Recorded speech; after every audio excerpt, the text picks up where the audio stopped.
Bismillahirrahmanirrahim. Assalamualaikum warahmatullahi wabarakatuh. Nama saya Santi Rahma. Saya dari kelas Sosiologi F semester 3, NIM 11980302441. Di sini saya membuat video untuk memenuhi tugas mata kuliah hadis sosial. Di sini saya akan memaparkan beberapa hadis dan ayat Al-Quran beserta penjelasannya terkait dengan hadis atau ayat Al-Quran yang telah dipelajari sebelumnya.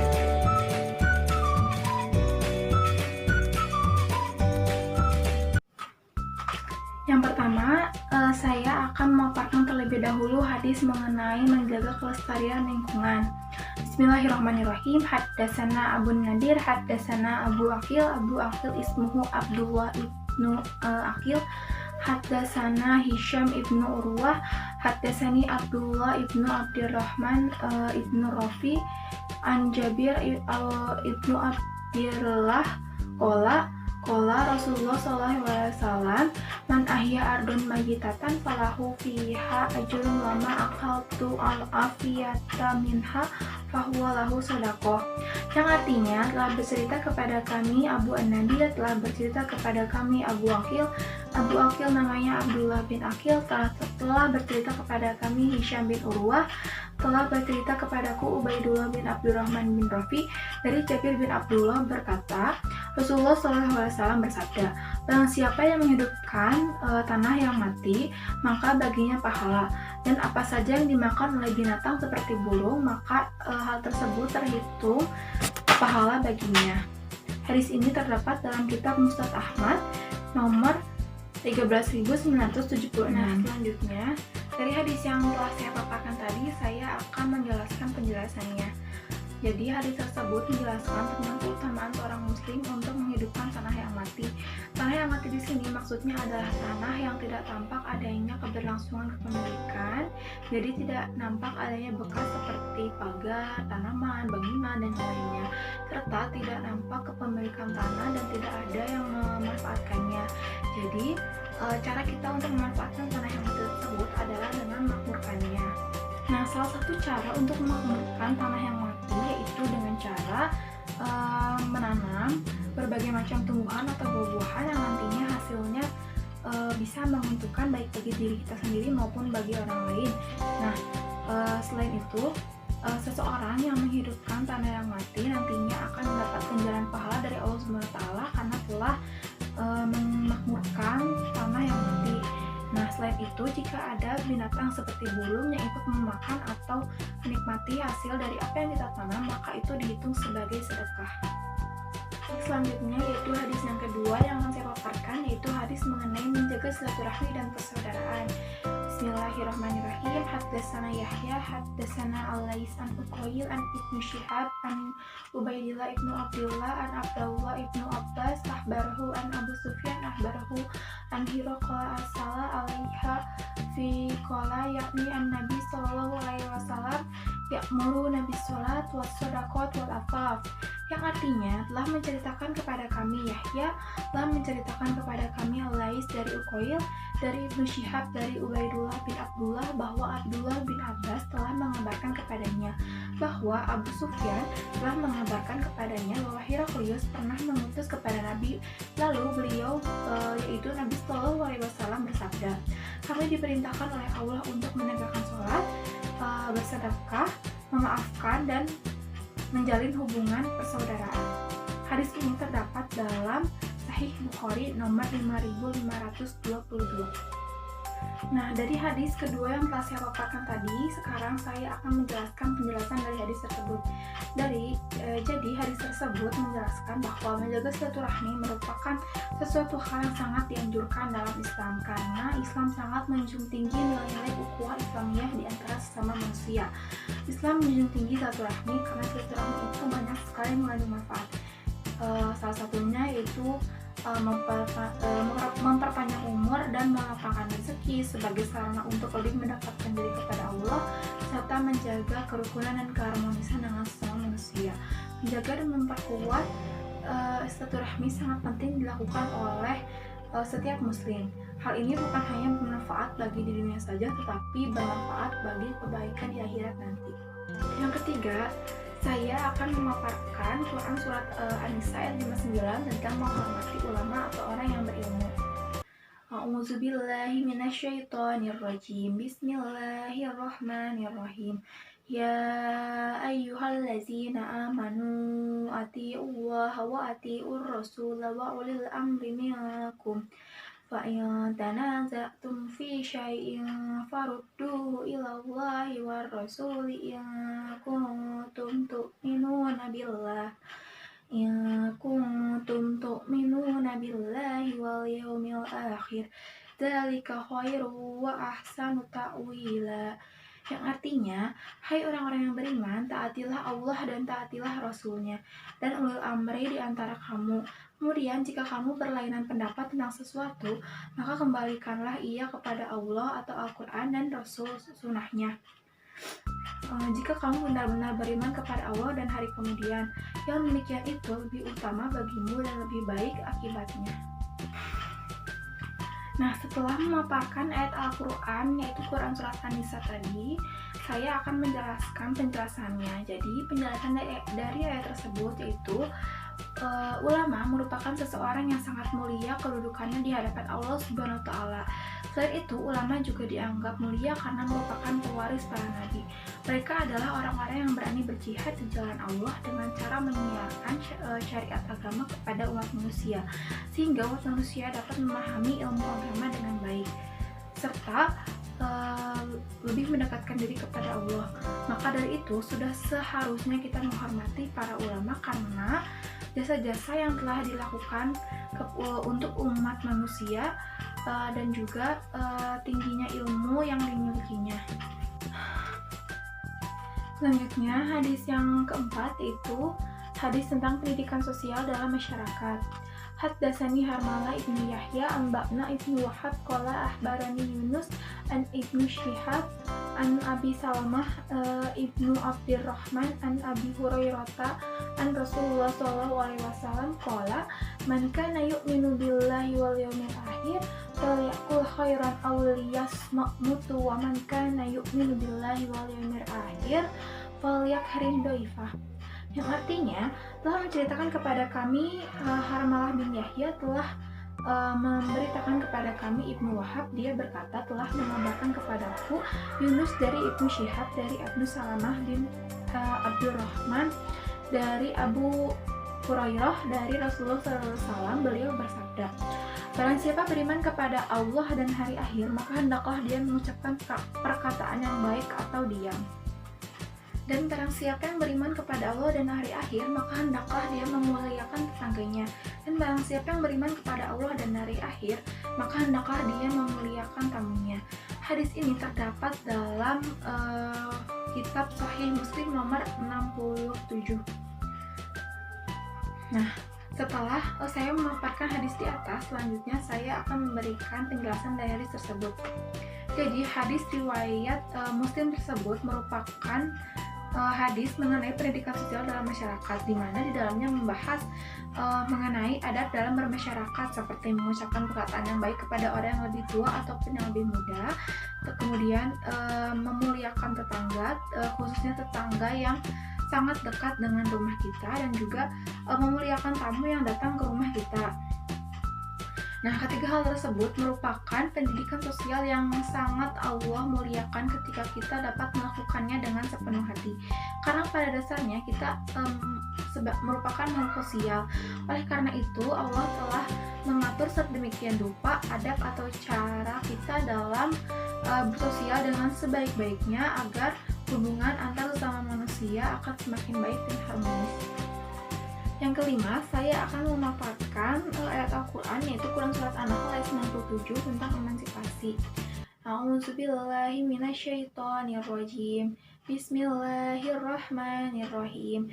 Man amila sholihan min zakarin wa unsa wa huwa mu'minun falanuhyiyannahu hayatan thayyibah walanajziyannahum ajrahum bi ahsani ma kanu ya'malun. Yang artinya, barang siapa yang mengerjakan amal soleh, baik laki-laki maupun perempuan dalam keadaan beriman, maka sesungguhnya akan kami berikan kepadanya kehidupan yang baik, dan sesungguhnya akan kami berikan balasan kepada mereka dengan pahala yang lebih baik dari apa yang mereka kerjakan. Nah, dari ayat Al-Quran yang telah saya paparkan tadi, selanjutnya saya akan menjelaskan penjelasan dari ayat yang telah saya bacakan tadi. Nah, jadi emansipasi wanita dalam Islam memiliki arti bahwa seorang wanita memiliki kedudukan, kesempatan, dan kesetaraan yang sama. Tapi kesetaraan dalam hal ini bukan berarti menyalahi kodrat atau fitrah wanita. Nah, antara laki-laki dan wanita memang memiliki kesetaraan yang sama, tapi keduanya memiliki peranannya masing-masing yang harus diseimbangkan dan disesuaikan. Inilah yang dimaksud dengan kesetaraan. Artinya mampu menyeimbangkan dan menyesuaikan mana peran laki-laki dan wanita tanpa merendahkan apalagi menyalahi kodrat atau fitrah yang telah ditetapkan. Nah, Islam itu sangat menjunjung tinggi kesetaraan antara laki-laki dan wanita. Nah, dalam Islam baik laki-laki maupun wanita memiliki kedudukan yang sama, di mana Allah Subhanahu wa Ta'ala yang membedakannya di mata Allah Subhanahu wa Ta'ala yang membedakannya hanyalah tingkat ketakwaannya saja. Seperti ayat yang telah dibacakan tadi, bahwasannya Allah akan memberikan ganjaran berupa kehidupan yang baik dan pahala yang lebih baik dari apa yang mereka kerjakan, baik kepada laki-laki maupun kepada wanita yang mengerjakan amal soleh. Jadi dari sini kita bisa melihat bahwasannya Islam itu sangat menjunjung tinggi emansipasi dan sangat mendukung dan sama sekali tidak membedakan atau merendahkan mana yang lebih baik derajatnya, ya, baik laki-laki maupun perempuan. Jadi di mata Allah baik laki-laki maupun perempuan memiliki kedudukan yang sama, yang membedakan hanyalah tingkat ketakwaannya saja. Selanjutnya saya akan memaparkan hadis yang ke-6, yaitu hadis mengenai menjaga lisan dan perbuatan dalam kehidupan sosial. Bismillahirrahmanirrahim. Haddatsana Aswad ibnu Amir ibnu Syajanu akhbarana Abu Bakri yakni ibnu Abbas an al-Amashi an Sa'id ibnu Abdillah ibnu Jurayji ibnu Abi Barza al-Aslami qala Rasulullah sallallahu alaihi wasallam ya ma'syara man amana bil lisanihi wa lam yadkhul imanu qalbahu la taktabu al-muslimina wa la tattabi'u an awratihim fa innahu man yattabi Allahu uratahu yafdahu fi baitihi. Yang artinya telah menceritakan kepada kami Aswad bin Amir bin Syazan telah mengabarkan kepada kami Abu Bakar yaitu Ibnu Ayyasi dari Al-A'mashi dari Sa'id bin Abdullah bin Jurayji dari Abu Barza al-Aslami berkata, Rasulullah SAW bersabda, wahai orang-orang yang imannya masih sebatas lisannya dan belum masuk ke hati, janganlah kalian menggunjing orang-orang muslim, janganlah kalian mencari-cari aurat atau aib mereka, karena barang siapa yang selalu mencari-cari kesalahan mereka, maka Allah akan membongkar kesalahannya, serta barang siapa yang diungkap auratnya oleh Allah, maka dia akan memperlihatkan aibnya di rumahnya. Hadis ini terdapat dalam kitab Musnad Ahmad nomor 18.940. Nah, dari hadis yang telah saya paparkan tadi, selanjutnya saya akan memaparkan penjelasannya. Jadi, Islam itu sangat memperhatikan sikap dan perbuatan kita dalam kehidupan sehari-hari. Salah satunya dalam menjaga lisan dan perbuatan atau tingkah laku kita dalam kehidupan sehari-hari. Nah, selanjutnya dalam hadis tersebut juga dijelaskan bahwa kita sebagai umat muslim tidak sepatutnya untuk menggunakan lisan kita dalam hal-hal yang tidak baik seperti menggunjing atau membicarakan kejelekan orang lain, karena hal tersebut sama saja seperti diibaratkan kita memakan daging saudara kita sendiri. Nah, selain membicarakan kejelekan-kejelekan orang lain, kita juga tidak sepatutnya mencari-cari kesalahan orang lain atau aibnya, karena Allah telah sangat tegas mengatakan bahwa jika kita mencoba mencari-cari kesalahan atau aib orang lain, maka Allah akan membongkar kesalahan atau aib kita, dan Allah akan membongkar kesalahan dan memperlihatkan aib kita. Oleh karena itu, sudah sepatutnya kita mencerminkan akhlakul karimah yang baik. Nah, salah satunya dengan cara menjaga lisan kita dengan senantiasa mengucapkan kata-kata yang baik dan tidak menyakiti hati orang lain. Nah, selanjutnya selain menjaga lisan, kita juga harus menjaga perbuatan kita dengan senantiasa berlaku baik, seperti tidak mencari-cari kesalahan orang lain.